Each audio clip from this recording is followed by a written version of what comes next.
नमस्कार। आज हमारे साथ मौजूद हैं जाने माने लेखक माणिक दास, जिन्होंने अपनी लेखनी से कई पुरस्कार जीते हैं। तो आइए वक्त बर्बाद किए बिना हम अपनी मुलाकात शुरू करते हैं। नमस्कार माणिक जी।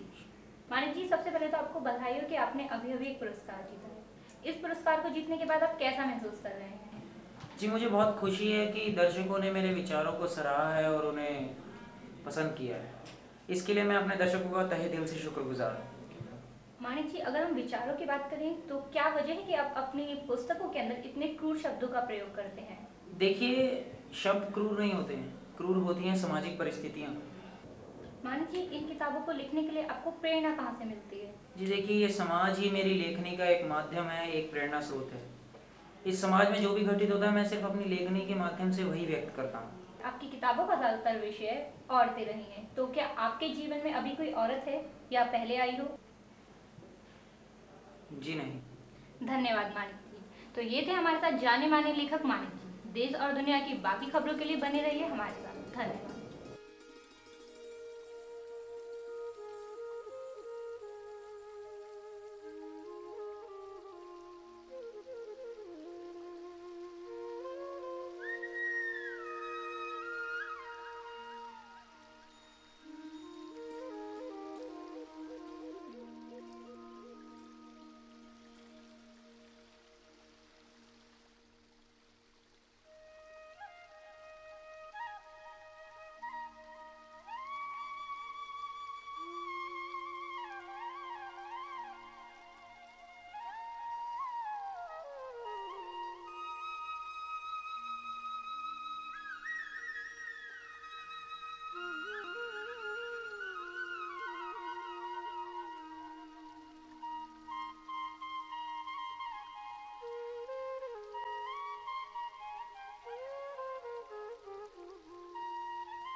महादेव, ओ महादेव, जरा क्या नाम बताया आपने अपना? जी, मेरा नाम माणिक है। हाँ, जरा माणिक जी का सामान उनके कमरे में रखो।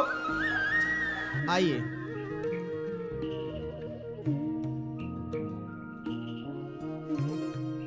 वैसे मेरा नाम देवव्रत है, मैं इस घर का मालिक हूँ और ये महादेव इस घर का नौकर है। जब भी किसी भी चीज की आवश्यकता हो आप इससे मांग लीजिएगा। जी धन्यवाद। जी, यहाँ मैं अपने बेटे, बहू और बीबी के साथ रहता हूँ। घर में कोई बच्चा नहीं है, इससे आपको पढ़ाई में कोई दिक्कत नहीं होगी। वैसे आपको धूम्रपान वगैरह की कोई? जी नहीं, आप उस बारे में निश्चिंत रहिए। हाँ, वो क्या है कि घर में थोड़ा पूजा पाठ का माहौल है, इसलिए इन सब चीज़ों से परहेज करते हैं। हाँ, ये रहा आपका कमरा। आप थक गए होंगे, आराम कीजिए। महादेव, इनका सामान इनके कमरे में रख दो।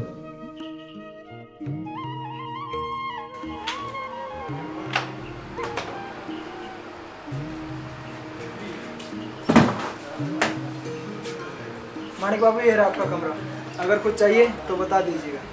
ठीक है महादेव, मुझे कुछ चाहिए होगा तो मैं तुम्हें बता दूंगा।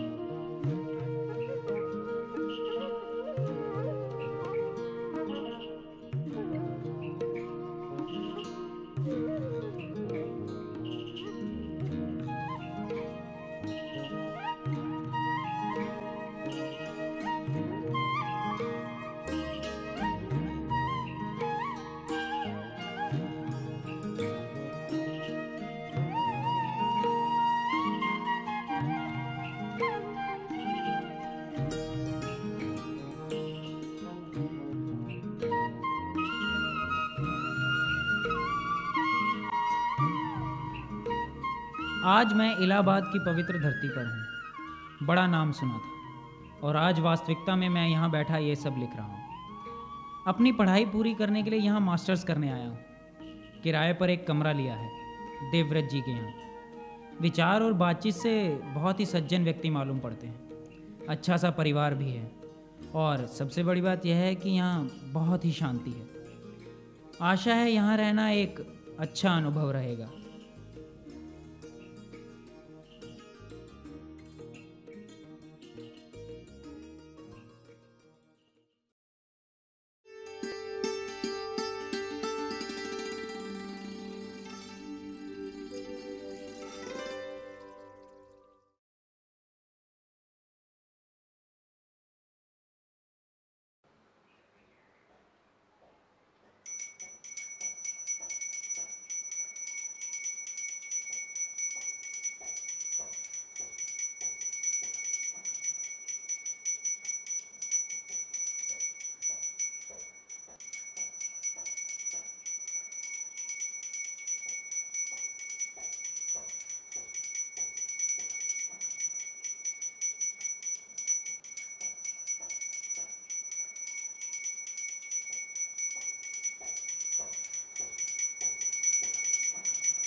क्या तमाशा लगा रखा है?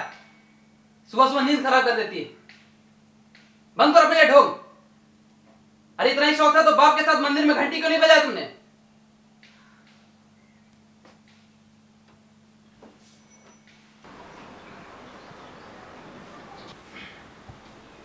मानिक बाबू, मानिक बाबू चाय। हाँ महादेव, इसे टेबल पर रख दो।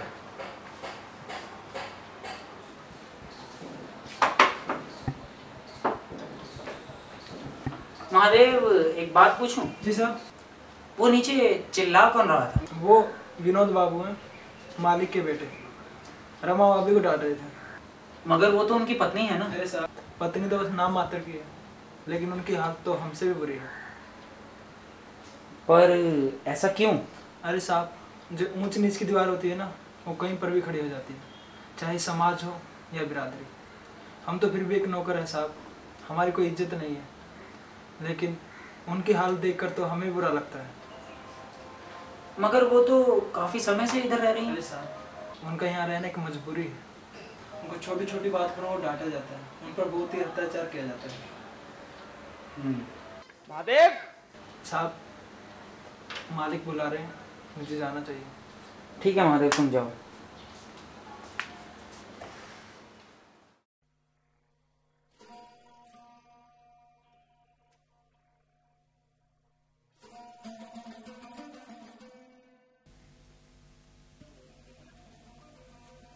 जो कुछ सोचा था सब गलत हो गया।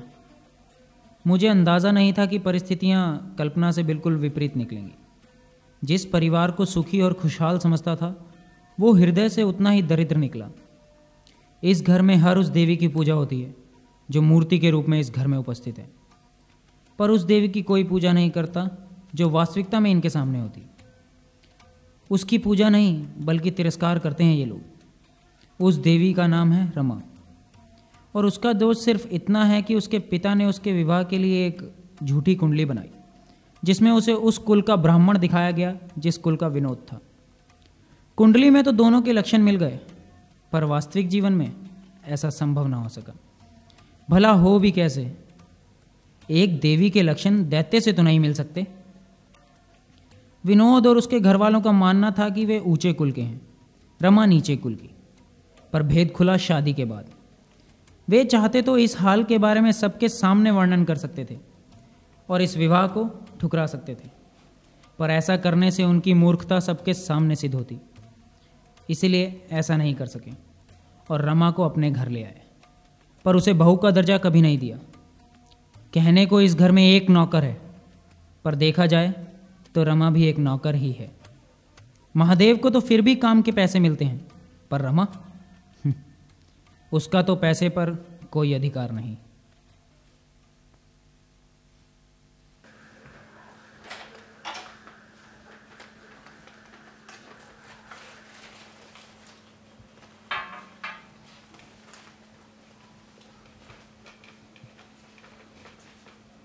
बहू, विनोद कहाँ है? जी वो कमरे में। अच्छा सुनो, हम लोग बाहर जा रहे हैं, 3 से 4 दिन तो लग जाएंगे वापस आने में, तो तुम घर का ख्याल रखना और अगर कोई भी जरूरत हो तो महादेव से पूछ लेना। जी माँ जी।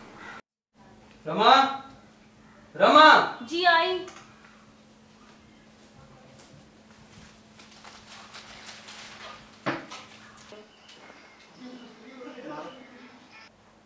रमा, जी आई।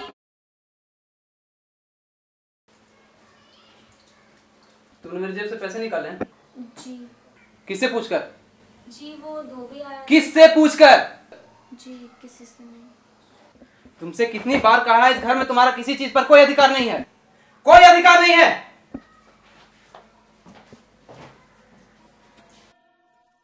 पैसा तो दूर, इस औरत का अपने आप पर भी कोई अधिकार नहीं है। उसके घर वाले जितना ही उसे प्रताड़ित करते हैं उतनी ही उसकी इज्जत मेरी नज़र में बढ़ जाती है। अब मेरे मन में उससे बात करने की जिज्ञासा और बढ़ती जा रही है। भगवान जाने इस औरत का भविष्य क्या है।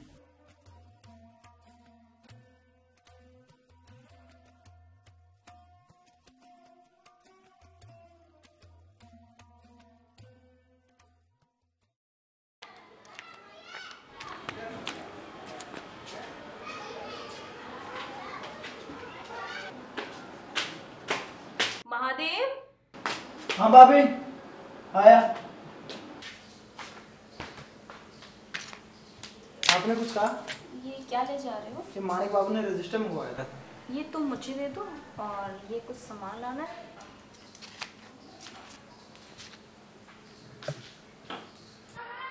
बेटा सलीम, तुमने मुगलों की नाक कटा दी।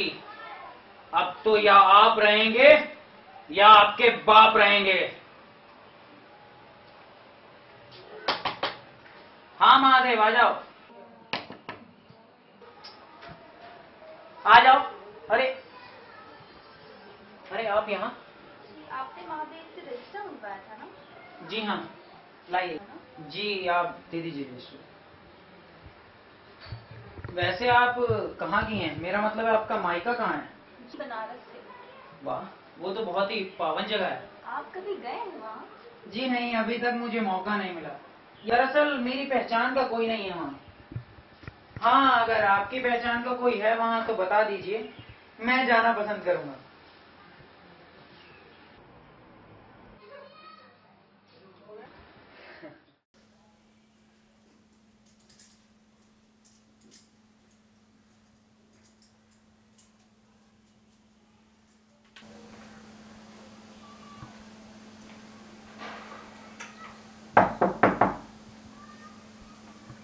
जी कुछ चाहिए था क्या? महादेव को बता देते।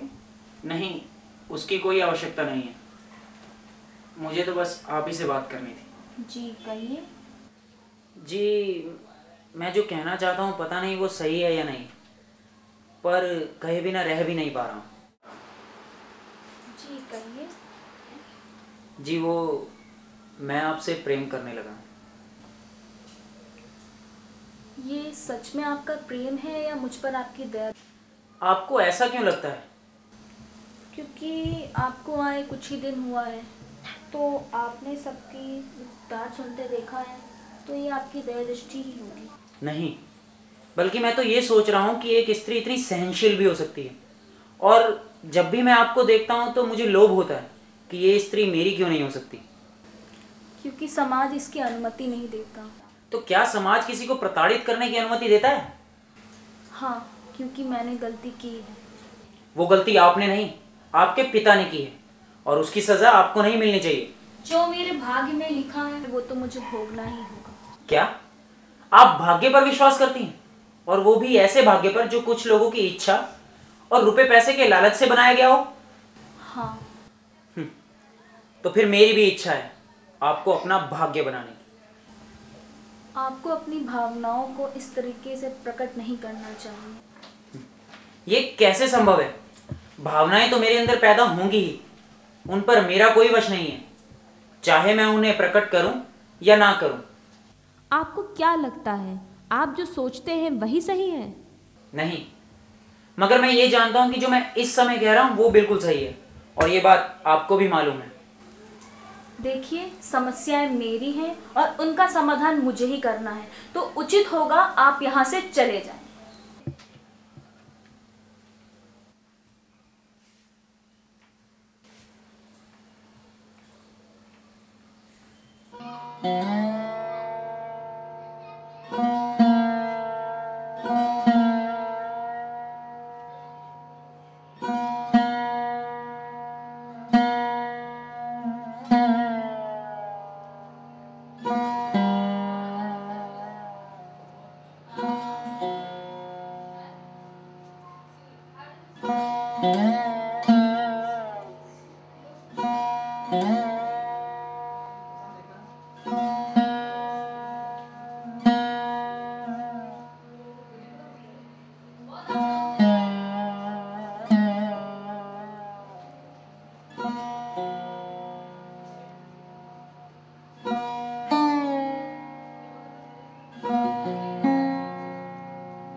शायद शब्दों में कहना मेरे लिए कठिन हो, क्योंकि अब मेरे अंदर इतनी शक्ति नहीं है कि मैं आपसे आंखें मिला सकूं। इसीलिए पत्र का सहारा ले रहा हूं। मैं तो आपकी क्षमा का भी पात्र नहीं बन सकता। इस घर में रहकर इन सब चीज़ों को देखना शायद मेरे लिए संभव ना हो, इसीलिए मैं इस घर से जा रहा हूं। जब आप यह चिट्ठी पढ़ेंगी तब मैं कहीं और रहूँगा। मैं चाहता तो था एक देवी को उसके सही स्थान पर पहुंचाना, पर शायद मैं इतना योग्य नहीं हूँ। ऐसी देवी को मेरा प्रणाम। माणिकदास।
समस्याएं मेरी हैं और उनका समाधान मुझे ही करना है।